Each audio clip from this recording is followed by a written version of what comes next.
అరే ఇప్పుడు నీ స్క్వేర్ నెక్ క్యాన్వాస్ లేకుండా జస్ట్ ఇది నేర్చుకునేటప్పుడు కుట్టే తిప్పేదానికోసమే స్క్వేర్ నెక్ కుట్టి తిప్పేది నేర్పిస్తాను కదా.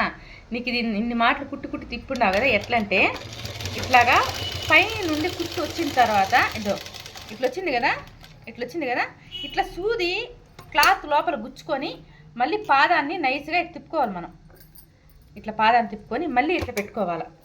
ఇప్పుడు చూడు నీట్గా వస్తుంది. చూడు ఇంతకుముందు 2-3 మాటలు తిప్పావు కదా, రాలా కదా. ఇప్పుడు చూడు, ఇప్పుడు ఇలాగ వచ్చింది కదా. ఆపుకొని సూది ఖచ్చితంగా క్లాత్ లోపలికి ఉండాలి సూది. అప్పుడు పాదాన్ని ఎప్పి గుడ్డను మాత్రం మనం ఇట్లా మూవ్ చేసుకోవాలి. చేసుకున్నామంటే ఇట్లా చూడు నీట్గా వస్తుంది. మిగతా వాటికంతా రౌండ్ నెక్కి ఇప్పుడు దీనికి చుట్టూ కుట్లేస్తాను కదా, దానికంతా అది అవసరం లేదు. దీనికి మాత్రమే అలాగా కుట్టాల్సి వస్తుంది. ఇది చూడు ఇట్లా వచ్చింది కదా.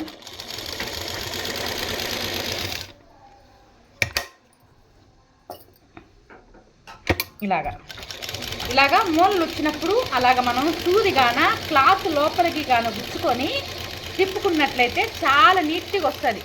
ఇదో ఇప్పుడు దీని కూడా ఈ మూలకి ఇలాగా క్లాత్ లోపల గుచ్చుకున్నాను, ఇలా తిప్పుకుంటున్నాను.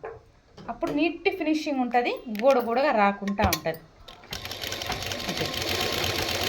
ఇలాగా అర్థమైందా లహరి? అర్థమైందా? ఇప్పుడు ఇదంతా ఒకసారి చూపించు. ఇలాగా నీట్గా ఇంతే లాగా రావాలి. ఈ మూలలు వచ్చినప్పుడు సూది తిప్పుకోవాలి. చిన్న చిట్కా. బాయ్.